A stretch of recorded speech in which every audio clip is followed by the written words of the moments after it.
ఎట్లున్నదంటే కాంగ్రెస్ వాళ్ళు చెప్పింది చాలా సిపాయిలు మా అంత సిపాయి లేడండి లేదంటే జనం నమ్మితిమి ఆశపడ్డాం కదా నమ్మి బోల్తా పడ్డాం కదా గల్లంత అయినాం కదా ఒక ఊళ్ళే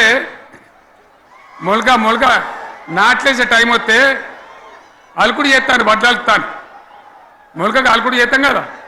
తుకాలు పోయేమా పెద్ద మొగోడని కొన్ని పిలిచిరట మొగోడని మొలకాల్చడానికి పిలిస్తే ఎలుక పిల్లని చూసి ఎల్లంకర పడ్డాడు ఇక మా అంత సిపాయిలు లేరు మేము తెచ్చే ఇస్తాం 6 సందమామలు పెడతాం 7 సూర్యులు పెడతాం అని నమ్మబలికి ప్రజలను దగా చేసి మంచిగున్న తెలంగాణ నాగం పట్టించి ఓట్లు వేయించుకొని ప్రజలను మోసం చేసిండ్రు దగా చేసిండ్రు ఈ మాట నిజం మీ అందరికి తెలుసు ఇవాళ ఏం మాట్లాడతారు మమ్మల్ని ఎవరు నమ్ముతలేడు మాకు అప్పు ఉడతలేదు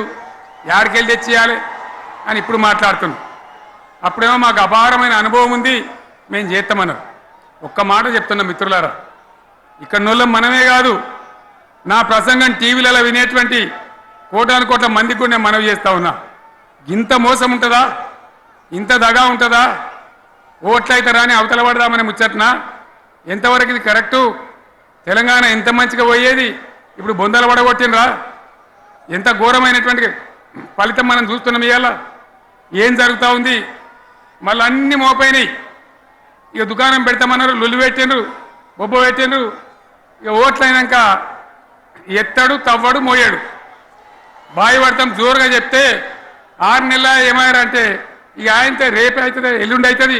సంక్రాంతికి అవుతుంది దీపావళికి అవుతుంది మార్చి 31కి అవుతుంది మార్చి 31 లేదు మన్ను లేదు ఏది కూడా చేసింది లేదు మొత్తం ఆర్థిక పరిస్థితిని దెబ్బతీసింది తెలివి తక్కువ పనితోని అవివేకం వల్ల అజ్ఞానం వల్ల పరిపాలన చేయరాక సర్వనాశనం చేసింది రాష్ట్ర ఆర్థిక పరిస్థితి ఎంత మంచిగా ఉండే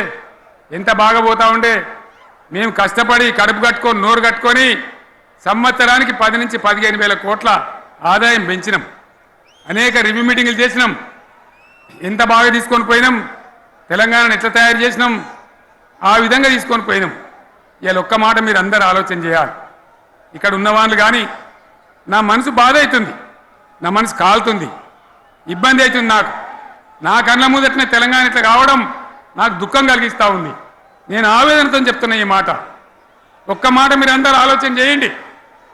తెలంగాణలో భూముల ధరలు ఎట్లుండే కేసీఆర్ ముఖ్యమంత్రి ఉన్నప్పుడు బీఆర్ఎస్ రాజ్యం చేసినప్పుడు భూముల ధర ఆనాడు కొనేటోళ్ళు ఎక్కువ ఉండిరి అమ్మేటోళ్ళు తక్కువ ఉండిరి ఇవాళ ఆపతికి అమ్ముకుందామంటే భూములు కొనేటోడు ఉన్నాడా అడుగుతున్నా భూముల ధరలు ఎక్కడికి పోయినాయి ఏమనికన్నా 5 ఎకరాలు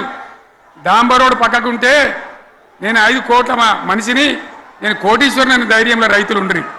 ఇవాళ అడిగేటోడు ఉన్నదా ఒక్కటే ఏడాదిలో గింత గల్లంత అవుతుందా కేసీఆర్ పక్కకు పోగానే ఇంత ఆగమవుతుందా